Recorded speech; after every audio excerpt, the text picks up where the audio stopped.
Zeidoktor here, and this episode of the Typical Manga Review is going to be dedicated to My Hero Academia, Chapter 110, Rescue Exercise Continued. And we open up with none other than Inasa Yoarashi! I do really have to yell that, just because it's so fitting to him. Oh, Inasa Yoarashi. Yeah, did I say that right the first time? Doesn't matter. He's reporting for duty and ready to rock some rescues! I'll do my freaking best! At which point he just sent out a bunch of tornadoes right into the rubble, which rescue people. Which, surprisingly enough, one thing I realized only at second glance is that the baby from when he saw all the people lined up before, that actually the face is actually a mask. It's actually an adult man underneath all that. Like, and they're kind of commenting on this. Like, this guy's using wind. It seems a bit sloppy, but he's still sorting the rubble and people by shape and size, with very delicate control and countless separate airstreams. But still too sloppy. Points deduced. At which point Chewbacca lectures them that you shouldn't make a move before confirming the safety conditions and the status of anyone injured, because that would just make things worse. I say, pardon my mistake. Meanwhile, Kami, the slime girl I've been calling Candace before, has gone off again. And in the stand watching all this, we see Shishikura. His first reaction, and commenting that Inasa's first reaction is proof of training and judgment. People usually wait until their second year for this test, but he petitioned to take it now. What's more, he can back up his talk, which is why they let him. But he's a little too eager, and still lacking in experience and self-awareness.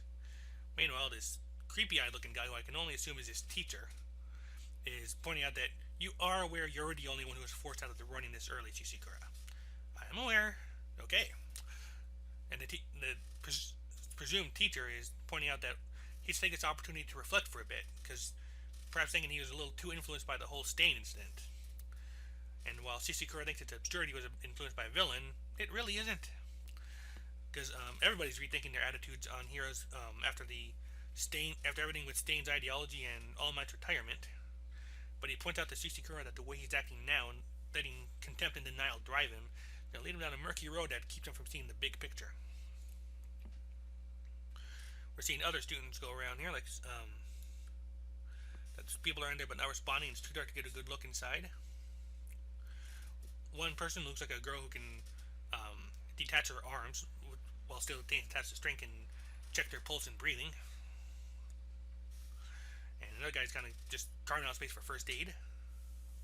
Sarah notes that these guys are pretty well practiced at all this. Yairo Roju has found someone still conscious. Uraraka is about to go in to get the rubble blocking out of the way. The proctor, the rescuee, is like, that decision's going to cost her, but Yairo Roju stops her and points her to take a good look at the surroundings.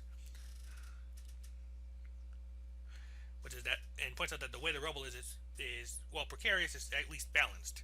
So moving anything hastily is going to make the entire thing collapse, which would be bad. So Yairo Roju is going to create some pillars for extra support. And sorry, just got to read it right there. Yeah, Yairo Roju is going to create some beams to provide support and get things a little more secure. Zero and Sugarman are kind of beefing things up too, and then once all that's done, they can go ahead and get everything up and running then.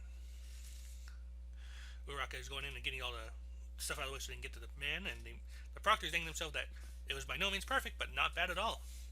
And we get a little bit of exposition here that in large-scale disasters like this, there are never quite enough rescue workers on hand. That means the ones who are around have to make every action count as efficiently as possible. Trying to handle a job alone only eats up time. The most important thing is knowing the limits of one's own quirk, so that roles can be divvied up appropriately for everyone.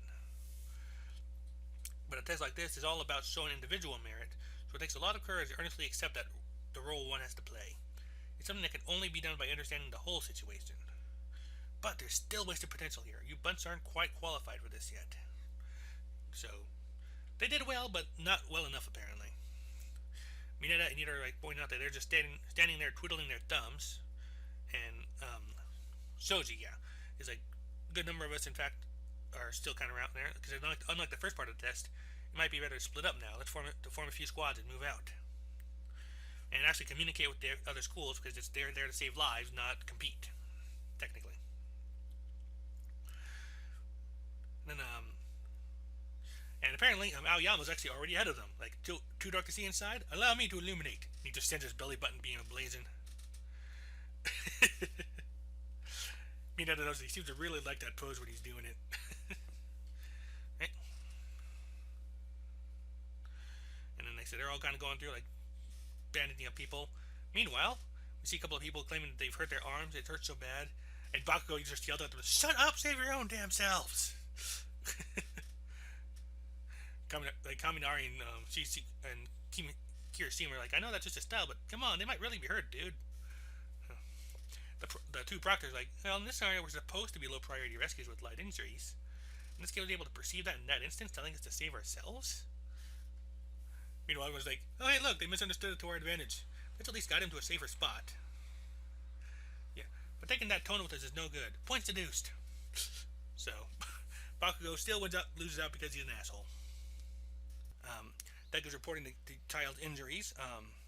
That there's a head wound, a lot of blood, but don't think it's too deep, and he's definitely too alert enough to talk. And he's told where to go. Sorting injured before giving first aid, that's a job for heroes to do.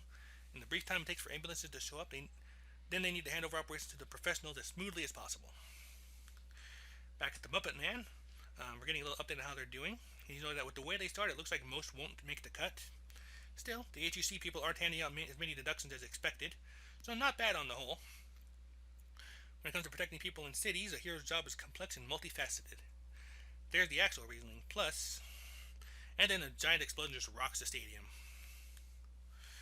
And Deku's realizing that there's another terrorist attack coming. But apparently this is... And he calls it this is actually part of the exam, which he feels... With some of the others present are like, seriously? More to deal with? And Deku recognizes Gang Orca. This guy is one of the heroes chosen to join Endeavor and the best genius during the League of Villains takedown in Kamino, so he was part of that.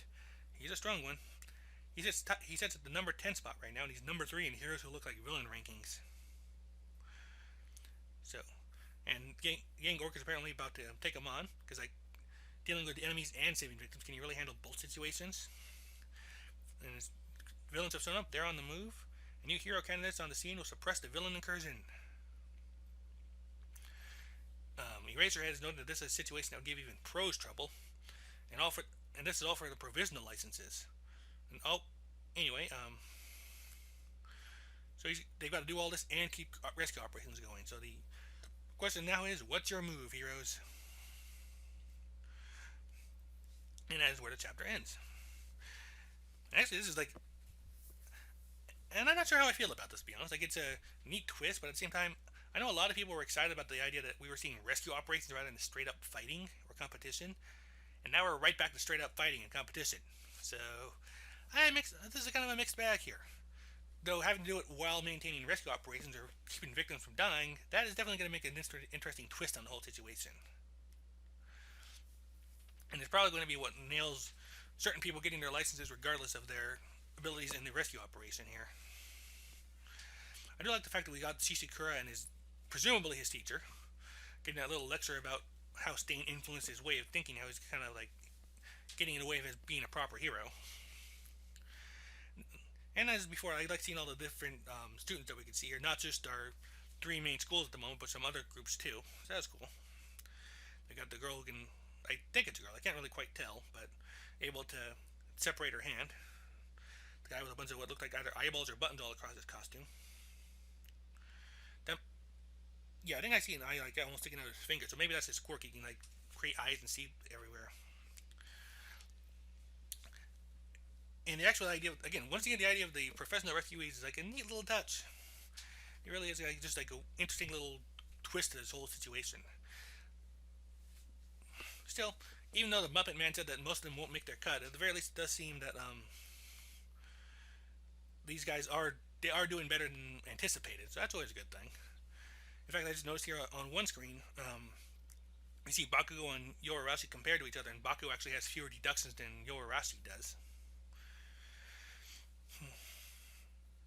So, probably this whole thing with Gang Orca interfering in the rescue is probably going to be the make and break of it. I forgot to mention he also showed up with like a gang of guys too, so it's not just him.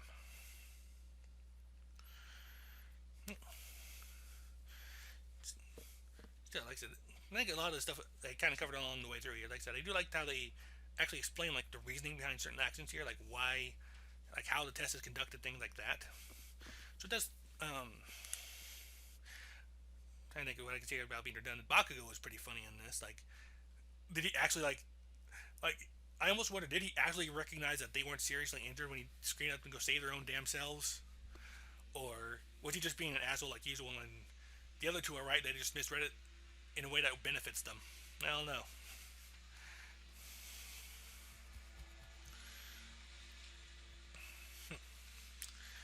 Still, I was like, yeah, I think that's about it. There's not like a lot of there's a lot of action in this chapter, so it's very hard to like, get stuff to talk about. I mean, there's some nice little scenes here and there, like said how Yama is like just being useful in his own special way. Yaoyorozu is being a strong leader like she's been in the past. Mm, Shishikura, yeah, so, yeah, okay. I think I've got everything covered here. So, yeah. Right. Wonder if I should like take better notes on this sort of thing or rehearse things more. I don't know. I'm honestly just going off the cuff with a lot of this. But in the meantime, that has been my review of My Hero Academia, Chapter 110, Rescue Exercise Continued. Until next time, until next week, have a good time.